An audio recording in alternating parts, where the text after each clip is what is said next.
Hello, my name's Bev and I'm the author of the book Please Eat, A Mother's Struggle to Free Her Teenage Son from Anorexia, which describes our family's battle with the deadly eating disorder, anorexia nervosa, which my teenage son Ben developed back in 2009 when he was just 15 years old.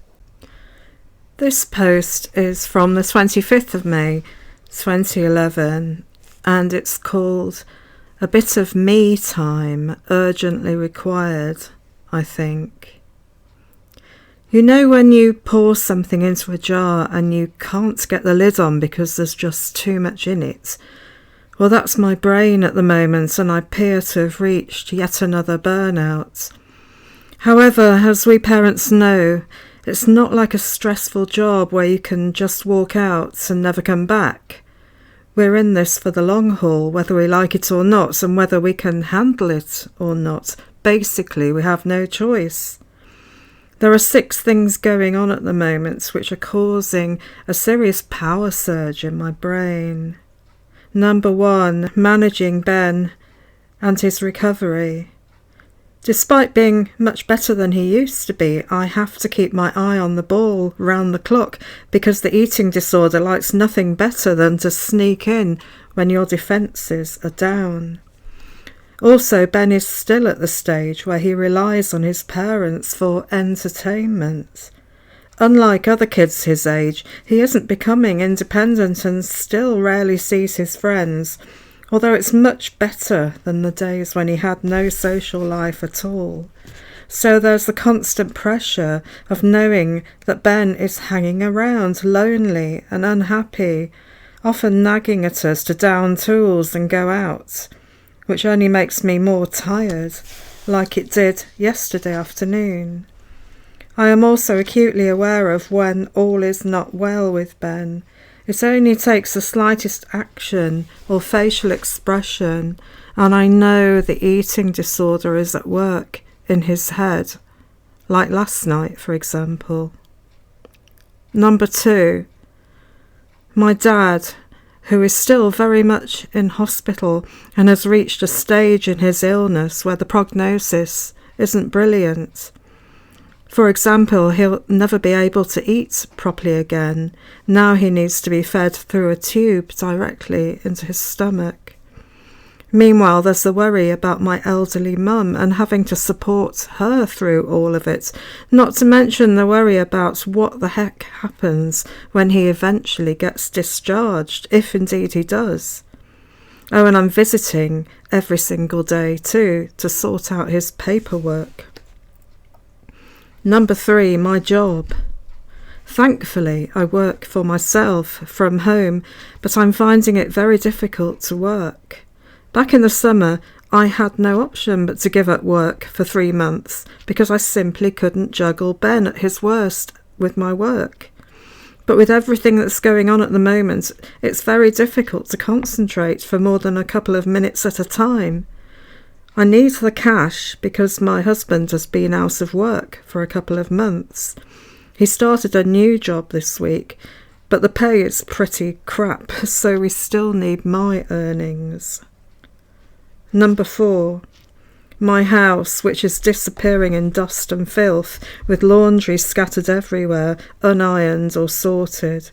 It's starting to look like one of those pigsties on TV's How Clean Is Your House, or whatever it's called. I used to have a weekly cleaner who was brilliant, especially during the worst period with Ben. But after my husband lost his job, we had to let her go. Number 5, meals. With an anorexic, meals are vital, as is food shopping.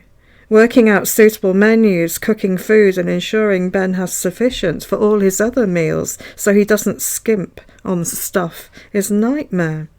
He himself has cooked a few meals on evenings when I've had to visit my dad, but I'd rather I was in charge, obviously. Number 6, the school PTA, Parents Teachers Association. Well, that's had to go. After 6 years of being deputy chair, I've made the decision to resign.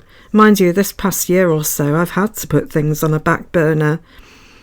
However, I was always the person in charge of the massive monster Christmas fair. In 2009, it was an absolute nightmare as Ben spiralled downwards, and we had an ultra anorexia meltdown the day before it took place. In 2010, Ben was better, but my dad was in hospital again. Goodness knows how I did it on both occasions, but sorry, this year I can't, so I've resigned.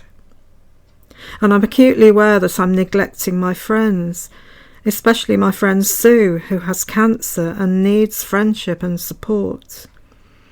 Last summer I was so stressed that my GP put me on Prozac after I got to the stage where my physical body just locked and I couldn't move.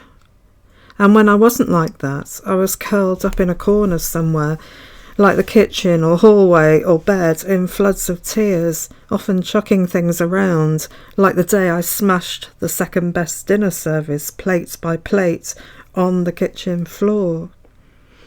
So the Prozac deadens the stress and panic to a certain extent, but I've been so anxious this week I can't concentrate, and I am feeling totally and utterly exhausted.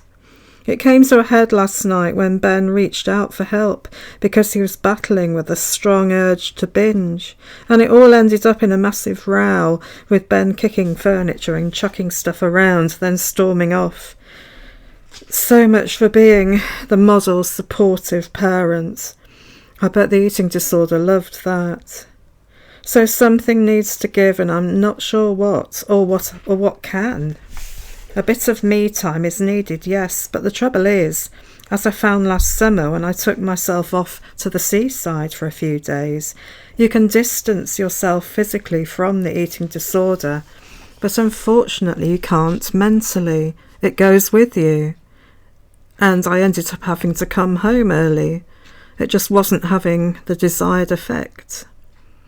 Oh, and then there are the physical symptoms, like a skin condition which has reared its ugly head again. But hey, life goes on. That's the end of that chapter. And I can't emphasise enough the stresses and strains of everything that was going on at the time. Even with just the eating disorder, that would be enough. But with my dad being ill, and he spent a lot of time getting delirious and a bit psychotic. There was one particular occasion when I made the mistake of visiting him in hospital during a psychotic episode, and I had a scarf on. It was winter, and he grabbed the scarf. He wouldn't let go, and he tried to strangle me. And his strength was amazing for his age. I mean, he was nearly 90 years old, and it took me a hell of a lot of strength to pull away. That was a really, really hideous memory, and I still have that memory. It's one of those things I can't forget. Also, in the years to come, it's kind of not surprising in a way that I developed post-traumatic stress disorder, something that emerged gradually because I think my brain had virtually said, no, that's enough, and had just sort of switched off. But many blog entries later, I talk about when the post-traumatic stress started to gradually appear in my life. And it's something that still in 2023 I battle with. To a certain extent, having had a hell of a lot of treatments myself, helping other parents to identify with what's going on, not just what's going on in their child, but what's going on in their self, inside their own heads, and showing them that it's really hard trying to be the perfect parent all the time. And you really do need some me time to just take time out for a bit and delegate if possible. Even though, as I said, when I went away, the eating disorder came with me. You can't just switch off and go off and then come back, and it's like you've had a normal holiday away from work or something. So yeah, that's the end of that post, as I say, and thank you very much for listening. You'll find a link below to my blog, and you'll also find a link to my website where you can download free PDFs of my blog, and also a link to Amazon where you can buy a copy of my book.